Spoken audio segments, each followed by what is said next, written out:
Bom, eu sou o aluno Eric, né? Eu vou estar explicando o código da absessão e da secante, né? Feito pelo o meu grupo. Bom, a gente vai começar explicando aqui a linha 1, né? Aqui a gente fez a importação da biblioteca NumPy, que é utilizada para resolução de cálculos numéricos, né? Cálculos matemáticos, no caso.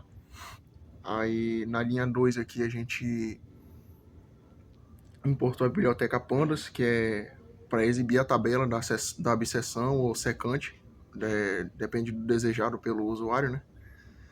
Aí na linha 3 a gente criou uma função aqui, criou não, né? Estamos importando aqui uma função para fazer cálculos com extrema precisão, né? No caso, cálculos decimais, né? Quando se trabalha com números decimais. Aí na linha 6 a gente configurou a precisão dos cálculos, né, para 10 dígitos significativos. Aí da linha 9 até a linha 14 a gente criou as constantes, né? No caso é a resistência, a indutância, a capacitância, a tensão máxima e a corrente máxima, né? E aqui é o valor de π, por isso a gente usou essa função string np.p, que é para justamente manter o valor decimal do π. Aí da linha 17 a gente está utilizando uma função que representa o circuito RLC, né? A gente criou uma função, definiu no caso, uma função que representa o circuito, né? Aí na linha 18 a gente está convertendo a frequência para decimal, né?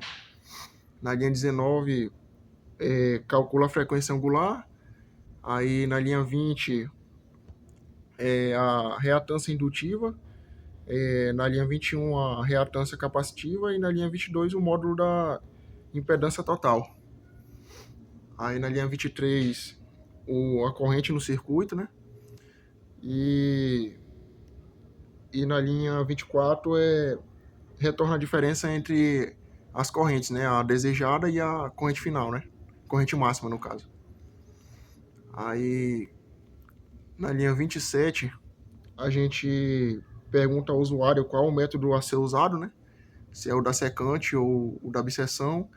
E o erro máximo, né? Que ele quer que o programa faça, né? Calcule, né? Aí aqui é quando o usuário... Na linha 31 é quando o usuário escolhe o método da absessão, né? Que ele vem para cá, para essa parte.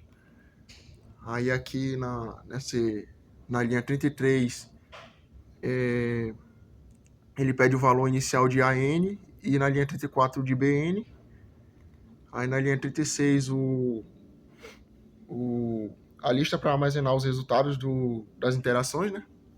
Na linha 37 o contador de interações, né? Aí da linha 40 inicia o laço da absessão. Aí 41 calcula o ponto médio da interação, do intervalo, né? Do intervalo no caso. Aí a linha 42 calcula o f de xn e na linha 43 calcula o f de an. E 44 é o erro estimado, né? É o cálculo do erro estimado aqui. Aí 47 nós vamos ter da 47 até a 55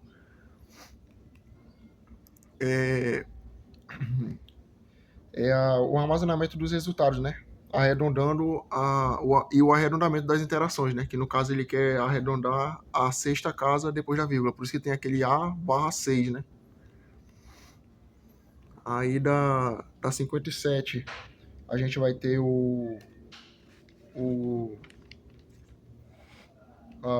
para sair, né, do laço, o break, por isso que eu utilizo essa função break, para sair do laço quando o erro for menor do que o desejado, né? Que o desejado pelo usuário. Aí do 61 até o 64 atualiza os limites com base no sinal do produto, né? De F de AN e F de XN, né? No caso. E na linha 66 é o contador, né? Para contar as interações, né? Que a gente adicionou. Aí na linha 69 até a 72 a gente cria a tabela com os dados e exibe, né? Terminando assim o método da absessão. Aí quando a gente escolhe o método da secante, ele vem para cá, né? Para a linha 75, ele recebe o que o usuário quis, né? Aqui, que no caso é só digitar lá no final, no início, secante ou obsessão. Ele envia para um dos dois. Aí aqui é na linha 77, ele recebe os dois primeiros valores iniciais, né? Da linha 77, que é o x0, e aqui na 78 ele recebe o valor inicial de x1. Aí na 80, na linha 80, ele tem a lista para armazenar os resultados, na 81 o contador de iterações, e na linha 84, ele da 84 até 89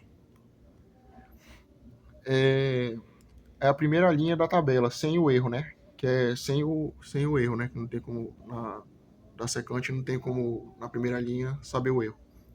É indeterminado. Aí na 92, a gente vai ter a segunda linha x1 com o erro relativo em relação a xa, até aí da 93 até a 99, a gente vai ter o erro relativo, né? Aí da 102, nós vamos ter, na linha 102, nós vamos ter o início do laço, né, da secante. Aí na 108, a gente vai ter o critério de parada, né? Para ele sair do laço, né? Se caso o erro dê menor do que o desejado. Aí na linha 111, a fórmula da secante para estimar o novo erro, né? XN. Essa aí é a fórmula da secante para estimar o novo erro de XN. Aí na 114 é o erro relativo com base no valor anterior de x1, né? E aqui é o contador de interações, né? Aí da linha 119, nós vamos ter aqui para armazenar os resultados da interação atual, né? Aí a 120, na verdade da 119, né, até a 124 é justamente para armazenar os resultados da interação, né? Das interações. Aí da 126, nós vamos ter para sair, né? Se o erro for um número menor que o desejado. E aí na 130, nós vamos ter atualizar os valores de x0 e x1 para a próxima interação, né? Aí na 133 até a 139,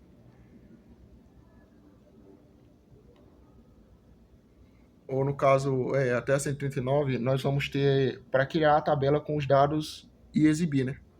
Aí nós vamos ter isso daqui, tudo isso daqui. Até a 140, no caso, né? Até a 139. É para exibir os resultados na tabela. Aí utilizamos essa estrutura aqui, né? Bom, aqui eu vou estar mostrando o vídeo, o código rodando, né? Aí aqui ele vai pedir qual método você quer usar, né? Que é o da bisseção, da secante. Eu vou fazer o da bisseção, né? Para demonstrar aqui. Aí ele pede aqui o valor do erro, né? Que você quer. Aí ele dá o exemplo ali, 0.1. Vou botar 0.001. Aí ele pede o valor de AN, né? O valor inicial de AN, eu vou botar 2. E aqui ele pede o valor inicial de BN, eu vou colocar 3. Aí aqui nós vamos ter a tabelinha, né?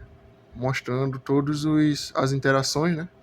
Número de interações, os valores de AN, BN, XN, F de AN, F de XN e o erro, né? E aí aqui no último valor vai estar o erro menor do que o que você pediu, né?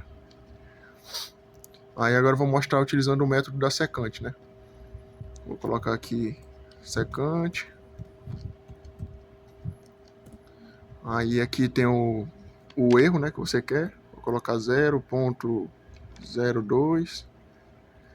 Aqui o valor do x0, né? O valor inicial, vou colocar 2. E o x1, né? Inicial, vou colocar 3. Aí aqui ele vai ter a tabela, né? Mostrando todos os valores, né? O número de interações, xn, f de xn e o erro, né? até chegar no valor menor do que o que você desejou.